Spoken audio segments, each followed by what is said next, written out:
What does it mean to be a man in today's society, and how does societal expectation shape the way men think and behave? I'm Catherine, and I'm your host for Spero Podcast. And today, with my guest, Manny Djornor, who is a speaker, a coach, and an entrepreneur, we are going to dig deeper into how men think, act, and feel. Hi, Manny. Thank you for joining me today. Please tell me more about yourself. I know you're like a speaker, an entrepreneur, a coach, so you do all this cool stuff, but I would like to know a bit more about you. Well, let me begin by saying thank you for having me. It's always a pleasure to go on a podcast and be able to tell a little bit about the story, about who I am, and the many different hats that I wear.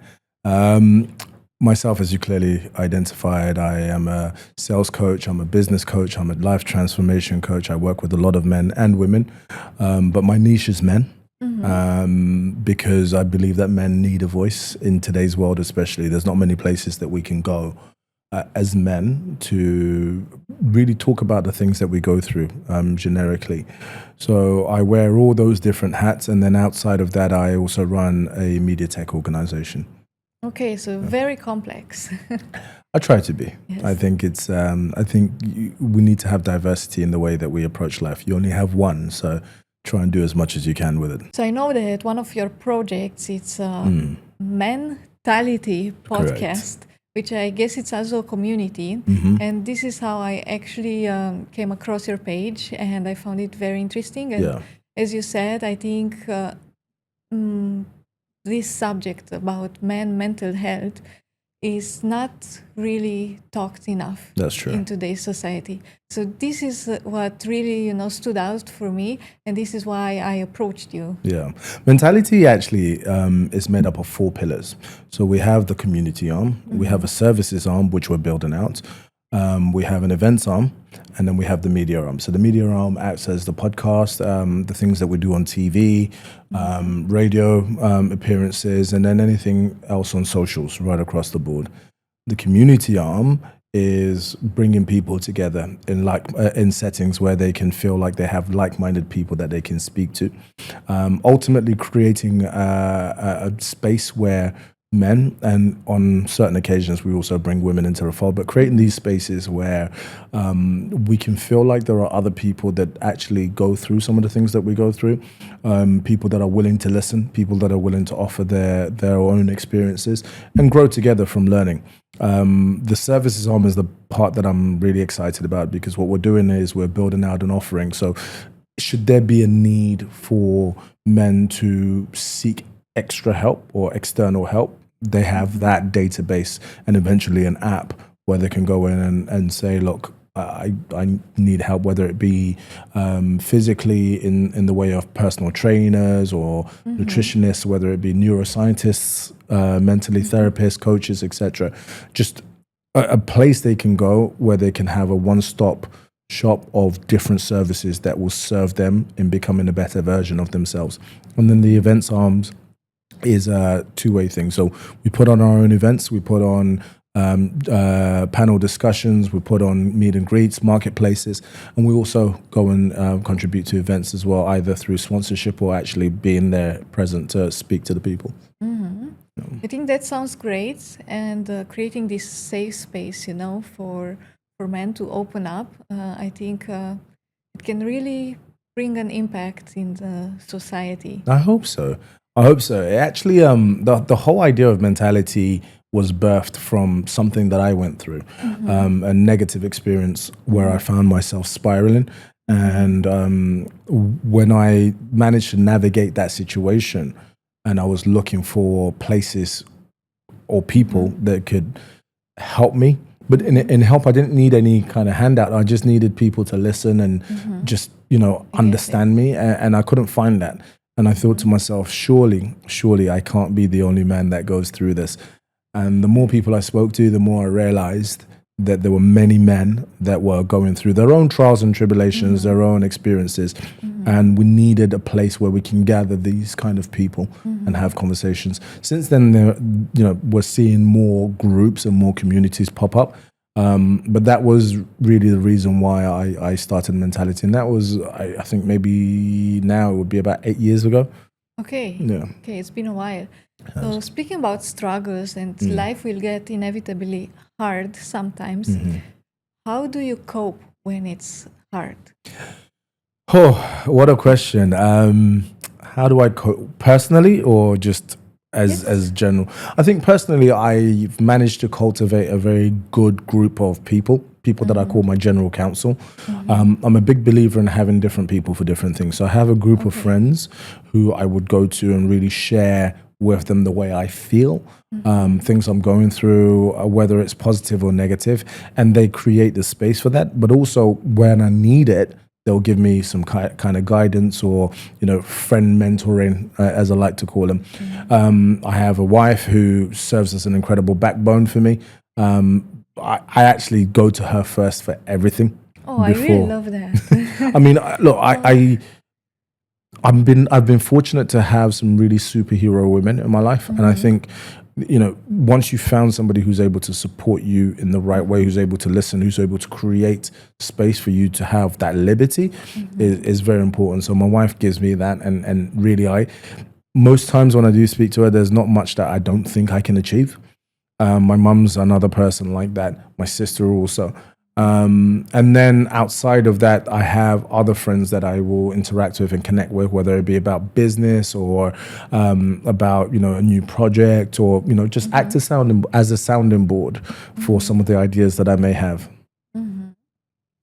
And speaking of this, um, you know, I'm thinking about the word strength.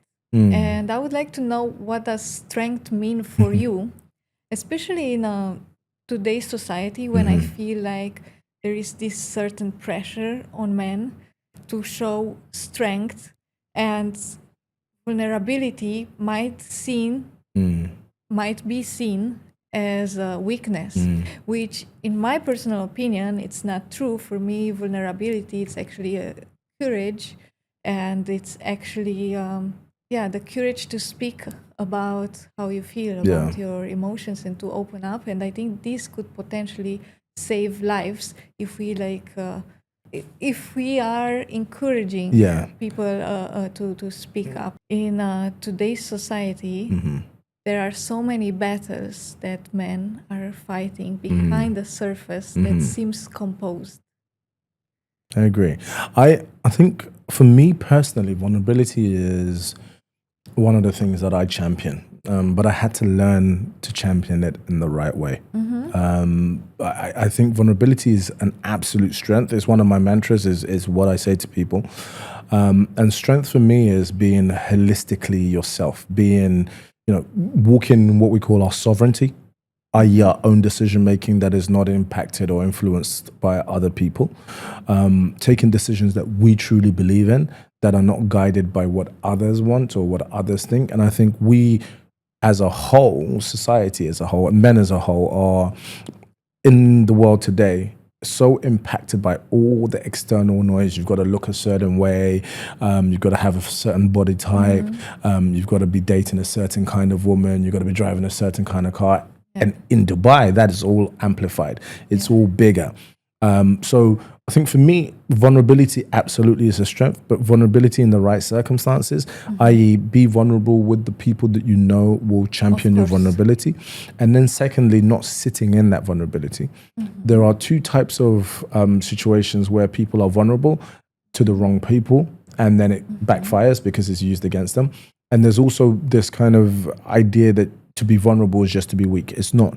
It's to recognize the things and the emotions that you're feeling, the situations that you're going through, the experiences that are causing you to be like that, and then actually understanding how to use that to move forward in life. And maybe that's the key. Like kind of an alchemy, transforming 100%. Vulnerability into your power, into your fuel for the next steps. 100%. Everything that we go through in life is designed, in my opinion, is designed to act as a catalyst to the next phase. I like that. It's about understanding why and how. And once you've understood that, you can use it to better the next phase of your life. I think what usually happens is we go through things and then we're stuck. We think that's the end of it. It's not. Things will always get better eventually. It's not today, might not be tomorrow, might not be for 2 years, but it will eventually get better. Learn to navigate the moment, learn to use that for your learning, and then that learning will transform you for the next phase of your life. Because one thing that we know living life is there's always going to be another challenge. There's always going to be something else. For sure. So this moment is to strengthen you, is to refine you, is to make you wiser, so that in the next stage, when that harder challenge comes, you're able to get through that also. It will be hard then, but then that's setting you up for the one afterwards, is my belief. I get it. And what do you think that women could do in order to encourage men to become more open and vulnerable and to speak about how they feel?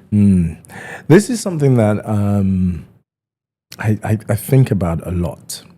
And in general, I feel like there is this battle between men, and Agreed. who is better, who is not, Agreed. and so on. But I think in order for us to evolve as a society, I think we need to bridge a bit the gap between. I agree. I think beyond evolving as a society is evolving as humanity. Right? Yes. There's a reason why we are built the way we're built. There's a reason why even physically we're different. We're interlocking pieces, and we shouldn't have to compete. We should really be working together and as you said, bridging that gap. And I think creating creating spaces of understanding between both men and women would allow for that. Now, through a lot of the research that I've done, the kind of transition to where we're at now happened through the whole feminism movement and so on and so forth, which I'm all for it, right? I'm here for feminism. I think what's happened is women have understood their power and men have felt like they needed to dilute theirs. There needs to be an understanding of women's powers are these are the things that women can do. These are the things that women should do. And we as men need to support women in all of their kind of endeavors and their ambitions and everything that they want to do. On the flip side of that should be women not wanting to demasculate or belittle men. I agree. And so allowing a man to be a man. I know that can sound a little bit Andrew Tate, red tape type situation, but I don't. No. Yeah, I don't mean that men have to overpower men. That's not what I'm getting. I'm saying allow men to be chivalrous. Allow men to open the door. Yes. Allow men to be gentlemen. And in doing so, you're giving the power back to men to be men.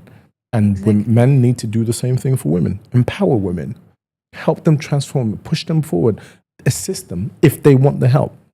If they're not, encourage them. But there needs to be this coming together and not one trying to be better than the other. Yeah, I agree. I really liked your definition. Thank you. And it's important to not go to the extremes. Absolutely not. Absolutely not. Yeah. Extreme of anything doesn't help. Yes, actually, that's what I was talking before we started the podcast with the team in the background. Yeah. And coming back to my previous question, and I'm sorry I interrupted you. No, please go ahead.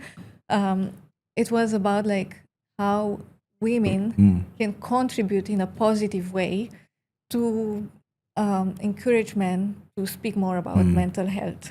I think it all comes down to peace. It all comes down to being comfortable.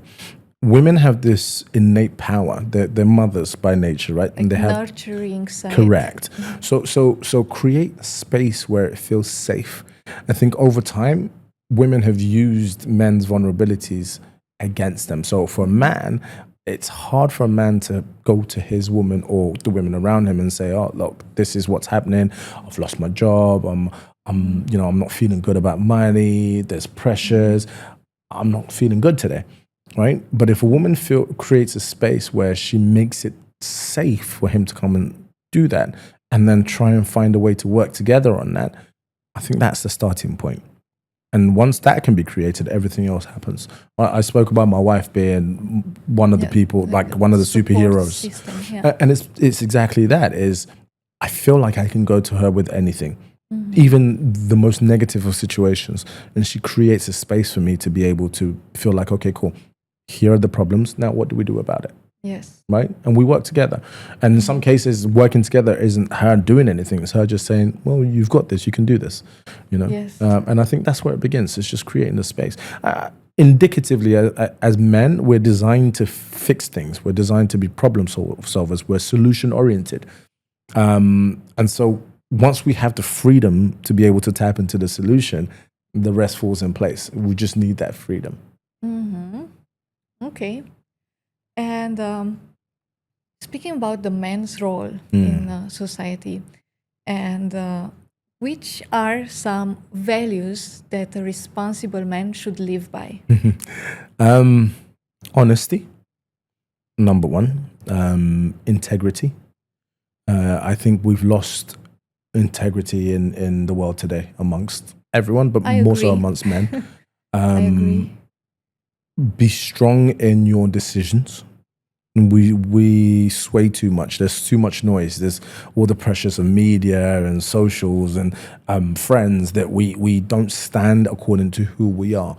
I think those three pillars are very, very important. And then come the more traditional ones, like try as best as you can to protect, to provide, not just for women, but for everyone. Like create that home that people can live in. As a Christian, I believe that we were set forth to go and multiply and build homes and build institutions. Me, that doesn't necessarily come as a religious thing. It comes as a man thing. You're designed to build walls around people, to protect people, to provide for people. And so all that are things that I believe are pillars to how we should respond in life as men. I resonate with this idea, and especially nowadays, I feel like the society is having this approach of being very individualistic and selfish in a way, and it's only about me and me and me. It's a lot of the ideas about you and yourself is promoted, Of and course. it's fine. Of course, you need to focus also on you as a person and make sure you are fine, so you can give also to the others. Yeah, but at the end of the day, we are like tribal creatures. Absolutely. And we were meant to work and function in groups. Absolutely. So we need to be aware also about I absolutely the others. agree. I absolutely agree. And I don't think anyone can be everything. So you do need different characters. You do need different members. I've used this analogy before in the content that we've created, where I say in every village, you need at least 4 or 5 different types of characters. You need a wise man. You need somebody who's like the wisdom, the older person, the one that everyone goes to. You need a strong man, somebody who's a warrior, who's going to go out and fight and protect. You need a cultivator, so somebody who's going to grow things and build people and build crops.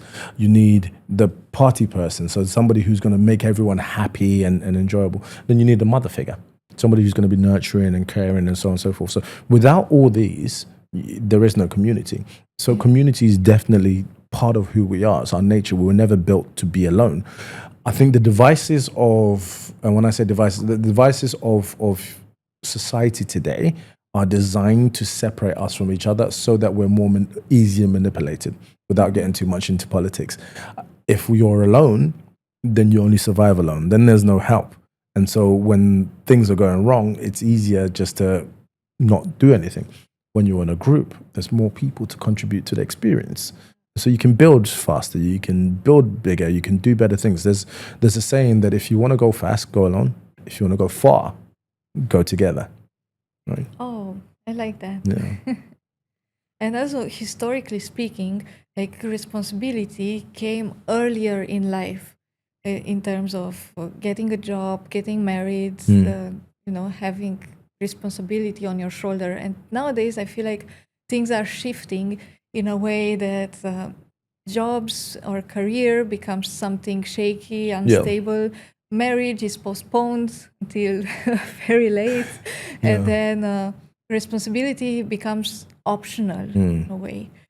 And I feel like I also think, yeah, I think you're right, but I also think culture has something to build with it. I grew up Yeah. in an African household. Mm-hmm. I was cooking by the age of 8. Mm-hmm. I could do all the chores in the house before that. And then by teenage, I could do literally everything that a human can do, bar give birth to a child. And I can take care of babies. I can, nurture. Could cook. I could clean. I can do most of these things. And that was the nature of the upbringing that I had. I think as we become more, but as we fall more into the Western kind of culture, those things are taken away from you, because that's not what society depends. So I think culture also has something to For play on it. sure. And, responsibility gives you also some sort of structure, as you mentioned, Agreed. like it structured your life Agreed. in different ways. And the lack of it, I think, will come also with fear for taking accountability. Do you think responsibility is something which gives men purpose or pressure? I think responsibility can give you both purpose and pressure. I think the pressure of delivering and the burden of performance on being responsible is a lot of pressure. As a man, we feel these things. As a father, as a married man, you feel the responsibility, the pressures of responsibility, the pressure to make sure that the kids are fed, the pressure to make sure there's enough money to do things, the pressure to ensure that you've got a nice home to live in, the pressure to provide all the nice things and make the people in your household happy. But without that, you can't perform. So I think a bigger thing for me above responsibility is discipline, is being able to pick yourself up and go when you don't want to. Yeah. Is being able to do that one little bit extra when your mind is telling you, no, just relax. I think discipline is the core to all of that, as opposed to just responsibility. There are people that have responsibility that don't do anything with it, but the disciplined ones always find a way to excel. Yes, definitely. And nowadays we are used to get everything at a click distance, Yeah. very fast. And this, enforces this instant gratification. And we are used to get this dopamine hype without putting a real effort. And how do you think this influences relationship dynamics? I think the dopamine high comes in people being a lot more transient in relationships. So they move from relationship to relationship. And I think that's what's killing the interracial or intersex dynamic, if you want to call it that, or relationship dynamic. Because people are always looking for the next fix, the next high. So if it's not being served here, they're going to go and look for it. But again, that brings me back to discipline.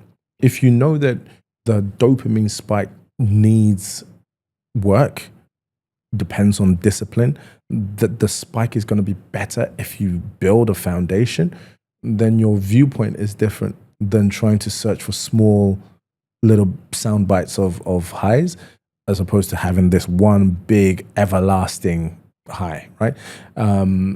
So to your point, or to the question you asked, how do I feel that it contributes? Huge in today's society. But again, depending on where your, to use an English phrase, where your bread is buttered, will determine how well and how long lasting, how sustainable that dopamine high is. Yeah, so considering the dopamine hunt, and there are so many transactional situations now, relations, which are dressed up as romance. What do you think are still the benefits for a man to get into a serious relationship? Or what would take, what are the factors that would make a man be into a relationship and be committed to that, considering that a long-term relationship would require patience, would require teamwork, and navigating conflicts, which is basically inevitable, speaking long-term. But I think all these all these questions you raise about conflict, navigating conflict, about investment in relationships, which is ultimately what it is.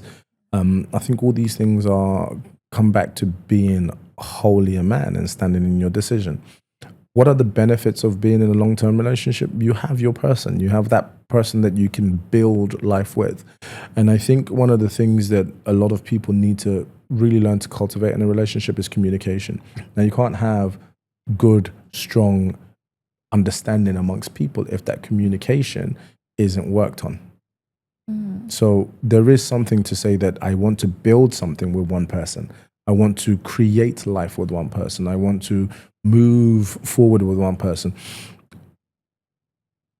That being said, controversially, I do think that that we are holistically designed to be what's the word I'm looking for? Not monogamous. I think we as humans by nature are not designed to be monogamous.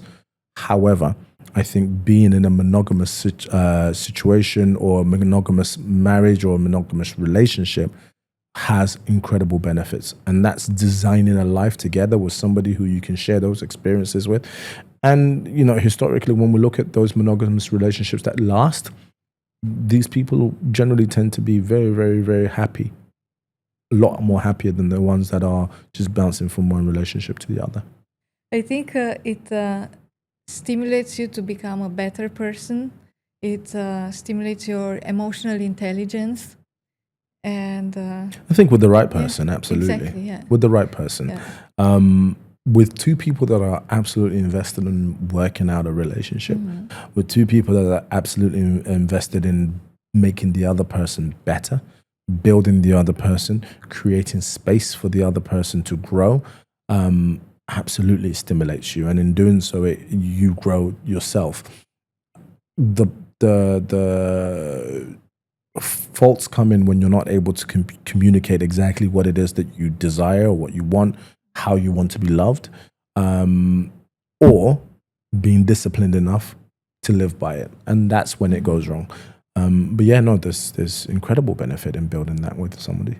And speaking of communication, it's not always that, even if you have a great communication, maybe sometimes you disagree on a topic. So I think there is also a lot of emotional intelligence required in order to understand that, okay, maybe I should also compromise. I should also understand the other perspective. Interesting. It's an interesting point you make. Because you cannot, even if you communicate, you cannot agree on everything in life. It depends. You see, is where... But there are also like points which are negotiable and points which are not. I don't necessarily believe in compromise. I believe in understanding. Okay. And I think sometimes understanding is packaged as compromise. The reason why I stand so heavily on communication is that if I'm able to communicate to you everything that makes me me, and you are able to understand that, you shouldn't need to compromise. Because if I'm able to understand you as well, we're able to bring the two levels of experience together to build something better, right? The problem comes when people brand understanding as compromise, because it's a win-lose situation, right? For me to compromise means I let go of something that I believe in to allow you space to do that.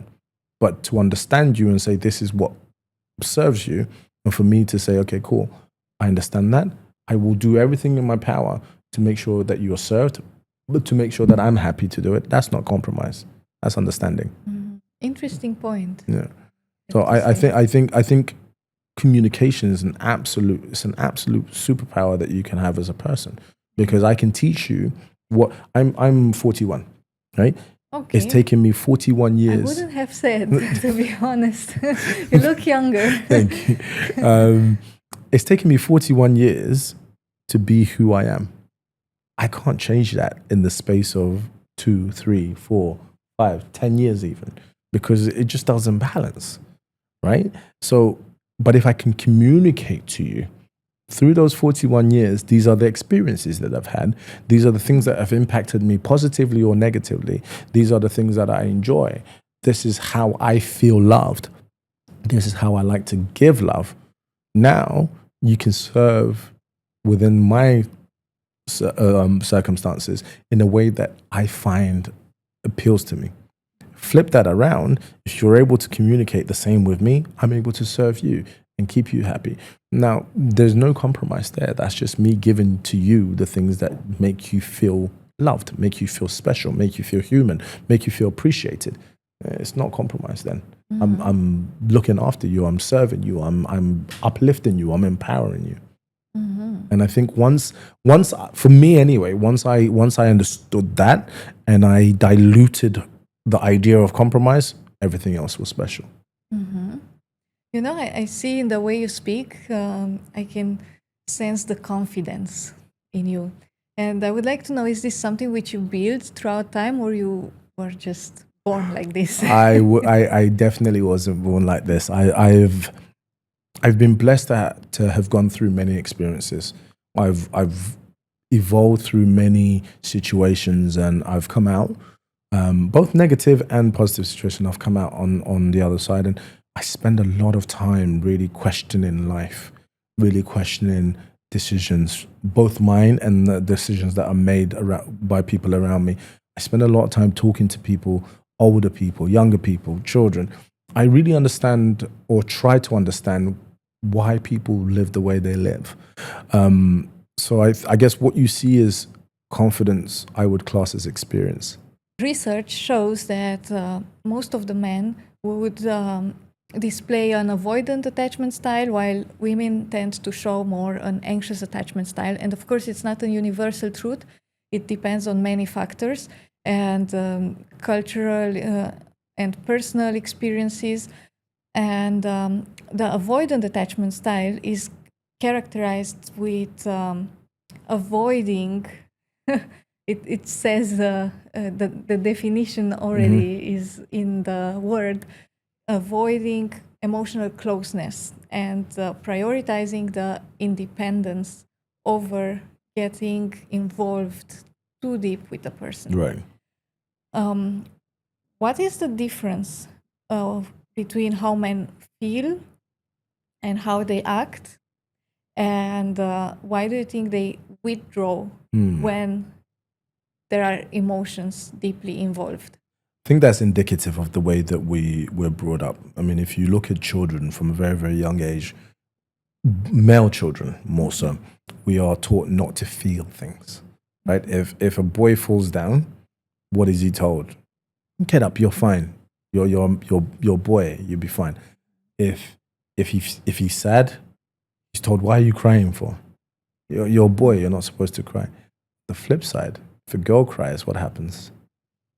She's cuddled, everyone's trying to build. So you can't train a child, a human child, as a male. You can't train him not to feel. And then all of a sudden, now he's an adult and you're telling him, talk to me about the way you feel.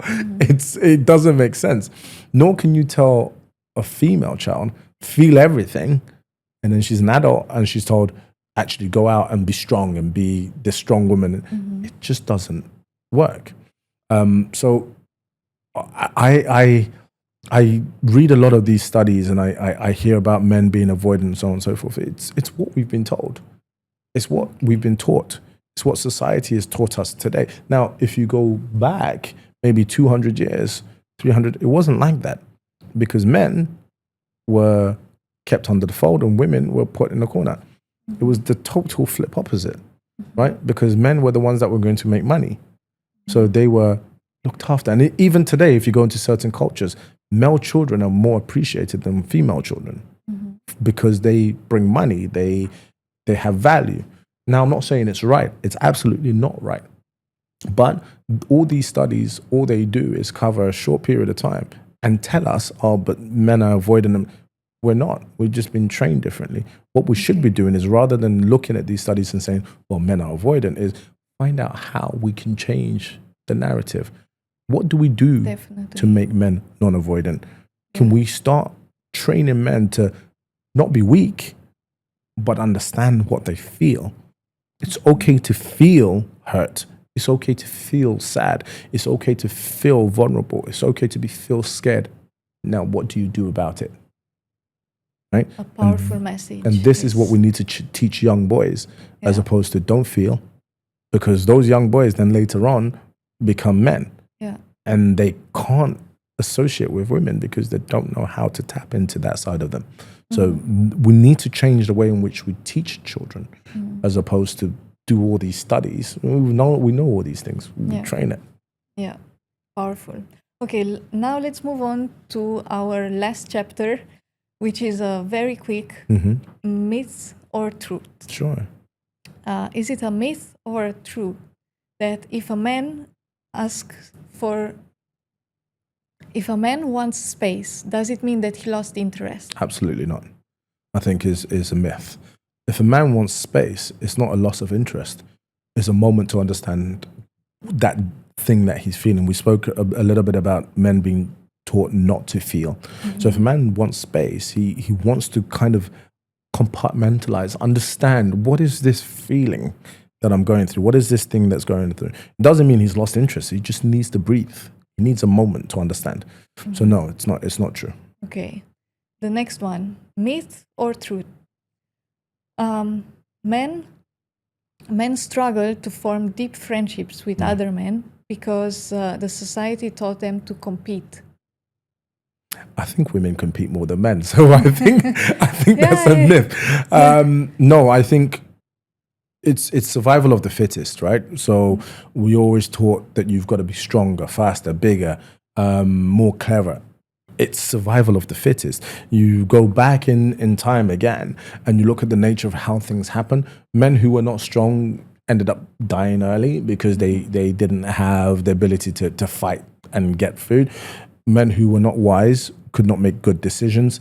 Men who were not good looking wouldn't get women, and so the lineage dies. So it's survival of the fittest, and I think that's the way that's described has been diluted over time. But no, I don't agree at all. I don't think it's because of competition. I just think it's just indicative of the way society likes to program things. Okay, next one, myth or truth? Man mental health and the healing journey is not only personal, but it should be a societal responsibility. 1,000,000%. 1,000,000%. As I said, the reason why mentality started was because there's not enough spaces. Most women will talk to their friends, though women will be the first to go and seek therapy or coaching.